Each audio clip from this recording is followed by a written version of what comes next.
salaamaaleykum amateur de foot yi nuyuwaat nañ leen ku ci nekk seen tur ak seen sant xibaar tey ji 13 mai 2025 ci wàllu tàggat yaram d'abord képp koo xam ne yaa ngi may seetaan te fekk na abonné goo sama chaîne it abonné comme ni ma tàmmee di ko wax waaye ngeen di liker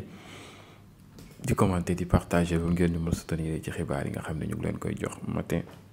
midi soir mu ngi noonu ngeen xamee ko noonu waaye dina ñëw ci Real Madrid recrue yu ñu bëgg après ba nu jëndee ba nu këppatalee kookee ñëwaan ko Trent Alexander-Arnold ñëwam foofee soreetul ci noonee nag demam googee ka Liverpool bëgg muy Frimpong moo doon latéral doon piston en même temps Bayer Leverkusen ak bu dëkk boobee ñëwaan ko Hollande mu ngi noonu Liverpool est en contact pour Frimpong mu ngi noonu il est un candidat sérieux pour remplacer Trent Alexander-Arnold. Le club estime que le prix est raisonnable aux alentours de 35 à 40 millions d'euros. Il se renseigne activement sur la clause libératoire. Frimpong est intéressé. D'autres discussions sont prévues bokk ba mu doon na gën koo xam ne Liverpool jàpp na ne prix bi ñu nar a teg ci table bi doonul lu mën a cher peut-être mën na doon prix boo xam ne nii lu tolloog 35 ba 40 millions d'euros nee nañ c'est raisonnable dañuy xaar clause libératoire am bi ngir war a mën ko activer et il passe à autre chose mu ngi doone ñu ngi ci renseigné bu baax a baax jàpp nañ ne daal gone gi mën nañ ko am te Frimpong intéressé wu na bëgg na dem Liverpool bañu ko mu doon un très bon joueur en latéral droite moderne boo xam ne aussi mën na jouer piston en tout cas mu ngi noonu Barça aussi ciblé woon na ko tegoon na ko bët mais Liverpool daal jamono ji moo ci gën a sori te gone gi bañul dem Liverpool ki nga xam ne bàyyi ji dafay dem te it du ko fa bàyyi muy kookee di David Ancelotti doomu Ancelotti nag jamono ji toll nii Rangers moo ko bëgg actuellement mu ngi ci yoonu dem signé fa mën naa ne à tout moment aussi mën nañ ko gis foofee ca Como li waral li ni mel Xabi Alonso bu jugee foofee ca Leverkusen dem rejoindre kookee di Real Madrid dañuy ragal kookee di Fabregas dem rejoindre Leverkusen ci noonee nag kookee di doomu Ancelotti boobee di David Ancelotti dem rejoindre club boobee ñu naan ko Como foofee ca Italie mu ngi noonee dëkk baay ja kookee ñu naan ko mën naa ni David Ancelotti doonoon adjoint baayam joojee di Ancelotti mu doon un gars boo xam ni choix yu bëri moom moo koy faral di def baay ji di ko confirmer mu ngi noonee kookee naan ko David Ancelotti mu ngi noonu ngeen xamee ko noonu waaye gars yi kookee ñu naan ko mën naa ni Rome seen invincibilité bi dakk na prend fin à Bergame Atlanta moo leen jàpp dóor leen par la marque de 2-1 démb mu ngi noonu kookee di AS Rome le club romain resté sur une impressionnante dynamique depuis décembre 14 victoires en 5 matchs nuls du match du très haut niveau moom la nekkee jamono ji ñu toll nii daanaka lu tolloog mën naa ni à 29 matchs sans défaite et c'était quelque chose boo xam ne c'est extraordinaire à 2 journées de la fin les Giallorossi mu ngi doon ne sont qu'à un petit point de la 4e place qualificative de la Ligue des Champions bu ñu amee benn point képp dañuy dem Ligue des Champions waaye c'est ça mu ngi noonu ñu ngi xaar mbir nu muy demee mu ngi noonu une immense coup de chapeau au travail remarquable de kookee naan ko Claudio Ranieri mi nga xam ne en tout cas il est bien moom mais nag démb Atlanta da leen a freiné door leen par la marque de 2-1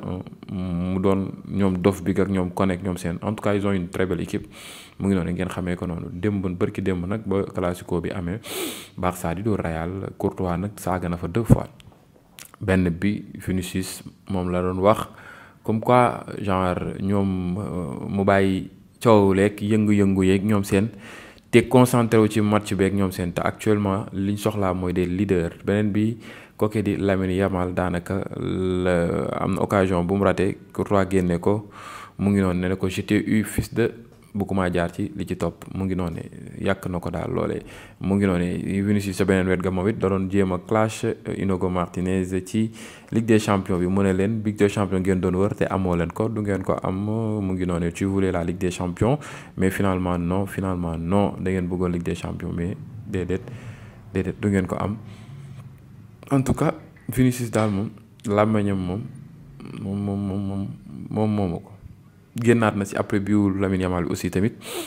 nee na on perd beaucoup de ballons facilement mu ngi noonu bon sang en arrière toujours en arrière mu ngi noonu à chaque fois dañuy dellu ginnaaw ba pare dañuy perdre ay ball dafa bëri trop ci biu kookee di Lamine Yamal loolu la Vinicius génn leeral ci li ni mel ci Real Madrid googu yi nga xam ne fa la Vinicius nekk ca la ñuy wax kookee ñu naan ko mën naa ni le président de Real Madrid jamono ji ñu toll nii Perez génn ba affirmer comme quoi que ni ci diggante bi duré 48 heures mënuñu fee def benn sargal boo xam ne nii Ancelotti moo koy moom mënul nekk ak défaite bi nga xam ne moom lañ jot a am 4-3 loolu jàpp na non seulement waaye mbir yi xat na xat boo xam ne mënuñoo def li ni mel waa Real aussi dañoo mere kooki di Ancelotti le fait que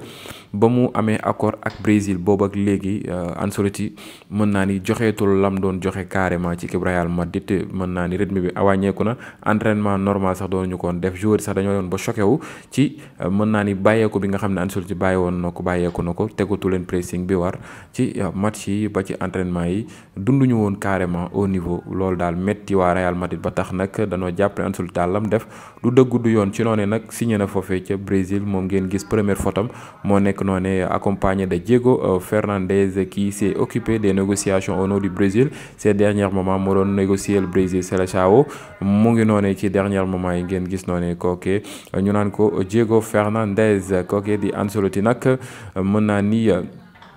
ki ko remplacé ñu naan ko kan kooke ñu naan ko mën naa ni Xavi Alonso moom nag dafa ñëw ak ay principe ak bëgg-bëgg malgré Real dane ko koo bëgg ak ku mënti bëgg transfert mercato bi daal ñoom ñooy joxe dernière décision yi ci noonu nag Xavi Alonso ki nga xam ne moom la bëgg ci défense bi mooy Huijsen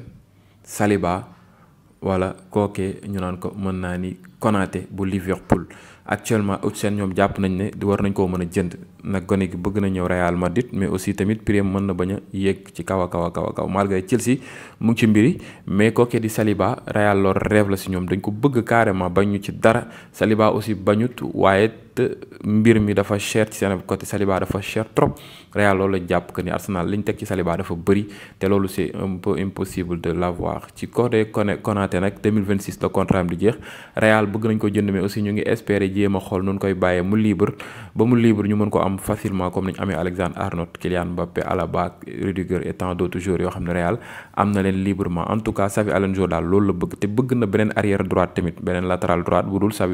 dul Trent Alexandre-Arnold kase ak kooku di Carvajal kooku di Vasquez nag dafay dem nag Real dañ ne ak Carvajal ak Trent Alexandre-Arnold rek baax na ci ñoom mais Xavi Alonso dafa bëgg ñu dolliwaat ci beneen latéral droite mu doon troisième latéral droite moom daal moom mooy yéenem foofee ci Real Madrid te loolu la bëgg daal te bañu ci dara kooke ñu naan ko Xavi Alonso waaye gars yi foofee ca Coupe d'Afrique des Nations U20 yi suñu équipe nationale Sénégal yéen ñëpp xam ngeen ne éliminé nañ ko mu ngi noonee Nigéria Maroc Égypte ak Afrique du Sud nag ñoo qualifié ca demi-finale bi nag Afrique du Sud Nigéria ñooy joué demi-finale bi deux pays anglophone bi Égypte ak Maroc football beneen demi-finale bi deux pays Maghreb bi mu ngi noonu kon nag mu ngi noonu affaire daal nar na yeneex yëngu tegu ci temps ñu ngi xaar mbiri nan la nar a demee ak nan la naka la ak kan moo war a jël Coupe d'Afrique boobee mu ngi noonu Saudi Pro League Sadio Mané démb jaloore yim def dugal 4 bi dóor 9 bi à 0 Al Oxot mu doon bokk ci 3 score yi gën a rëy nga xam ne jot naa am foofee ci Saudi Pro League première bi Al Azam nag moom moo dóor kooke Al Hilal moo dóor Al Azam 9-0 ci 2023 Al Hilal dóor Al Fateh tamit 9-0 ci 2025 Al Nasr dóor Al Oxot 9 bi à 0 aussi ci 2025 bi mu doon score yoo xam ne jot na faa am daal en tout cas ñu ngi xaar mbir yi nan la nar a demee ak nan la naka la suñu international Sénégal Sadio Mané muy gën di wane boppam nag loolu daal lañ ko yéene te it war na ko war di mën di def en tout cas bég nañ ci moom kontaan nañ ci moom amuñu fayam Sadio Mané il a tout fait pour le football sénégalais il nous a aidé il nous a donné des coupes et c'est des choses yoo xam ne on va jamais l'oublier ki nga xam ne nag dootul oublier mukk photo boobee nga xam ne amoon na kook idolam di mentoram Ronaldinho nee na fexe na def le tout pour jéem a ndroog kooke di Ronaldinho loolu daal moo nekkoon yéeneem te ba muy nekk seen classe sax wala école da doon jéem a toppandoo di def ay manière am mu ngi doon def ko doon toppandoo bu baax a baax di jël bandoo bi di ko takk nag bëgg gi nga xam ne bëggoon na ko di jéem a mel ni moom daal kookee ñu naan ko Rafinha le joueur de FC Barcelone actuellement Rafinha moomee sax wax na ci loolee di Ballon d'Or bi nga xam ne mu ngi ñëw mu bëri ay concurrents y a des Kylian Mbappé y a des Lamine Yamal y a des Pedri y a des Lautaro Martinez Ousmane Dembélé il y a beaucoup de talents yoo xam ne actuellement ñoom pare nañ pour xëccoo loolee di Ballon d'Or bi nga xam ne mën naa ni 2025 saison bii nii moom lañ ko war a décerner. Ma leen laaj ci commentaire yéen ci ñooñu kan ngeen koy jox. Rafinha nag wax na ci li ni mel que ni Ballon d'Or boobee defu ko sax ci xelam, waaye te bu ñëwee daf koy sante borom bi kon na liggéey te xam ne ne daf ko mérité. Bu Ballon d'Or bi ñëwul nag du ko def dara nag vraiment objectif am mooy maanaam mu jël ay trophée collectif jàppale équipe di Barça mu jël ay trophée, mais pas objectif am du ay trophée individuel kese. Mais bu ñëwee daal dina ko santé te xam ne moom moo ko mérité te dina gën a góorgóorlu baax a baax. Nee na nag je pense pas au Ballon d'Or, xalaatuma sax ay Ballon d'Or, mais si je le gagne ce sera le fruit de mon travail pour le club et mon pays. Nee na nag même bu ko gagné dina xam ne nag liggéeyam la moo ko kii ak club bi ci club bi ak dëkkam. mu ngi noonu mon objectif est de remporter des titres avec l'équipe. Les récompenses individuelles viendront plus tard si et ce n'est pas le cas, ce n'est pas grave. nee na nag li ko ëpp importance mooy jël trophée ak équipe bi, jàppale ñu jël ay trophée. Récompense individuelle yi ëllëmu ko, bu ñëwee dafay ñëw avec le temps te bu ñëwul tamit loolu du doon problème. loolu daal moom la kookee di Rafinha génn leeral. moom daal nee na daal ay Ballon d'Or yi moom frejewu ko, sonalu ko, jaaxalu ko, leneen jaaxal na ko lu dul Ballon d'Or, maanaam muy jël loolee di trophée collectif. mu ngi noonee ngeen xamee ko noonu. image boobee nag marqué na ñu bëri gars yi, muy mën naa ni propriétaire club boobee di Nottingham Forest, milliardaire la. ci noonee nag portable boobu ngeen gis ne ne iPhone 7 la boobu ba léegi en 2025 mu yore loolu, yore ay milliards yu dul jeex yoo xam ne nii mën na cee jënd àddunay iPhone 16 ba 17 bii di waaj a ñëw te du doon dara problème ci moom. mais nag peut-être liñ naan modestie wala ñëpp xaalis daal ci monde bi yëguñu li nga xam ne moom la géej gi di riir, jéemuñoo dund sax li gars yi di chercher. waaw da ngay gis koo xam ne maanaam lu mu ndékkee sax amu ko, fexe na ba am iPhone 15 ndeysaan, lu dul woote guyu la ci def. man moom jàpp naa ne iPhone moom 15 ay 16 am ko lu baax la ci bu la mënee permettre ngay mën a liggéey. nag iPhone ñu bëri ñu ngi ciy liggéey, man xam naa si dara. lu am solo la, dina mën a permettre ci yenn dossiers yi di nga ko mën a gérer, dina mën a bind yu bëri, dina mën a def lu bëri. mooy loolu, mais pour en cas photo xool lu neex nit ñi non man je ne le ferai jamais quoi, vraiment ma jënd ko simple sax ma ko gënal. mu ngi noonu iPhone moom pour liggéey laa koy doyee quoi, sérieusement. moo tax sama portable moom liggéey actuellement laa koy doyee quoi. bu dee buggee woote guy moom simple waaw. José Mourinho nag a donné son accord pour que Fenerbahçe tente de recruter Jadon Sancho cet été. Mourinho nag joxe na accord am pour Fenerbahçe recruter kookee naan ko mën naa ni Jadon Sancho ci été bi, moom mi nga xam ne mu ngi nekk Chelsea, mais situation am demeetul noonu comme na mu ko nekkee woon Dortmund ba mu nekkee Manchester United naka noonu.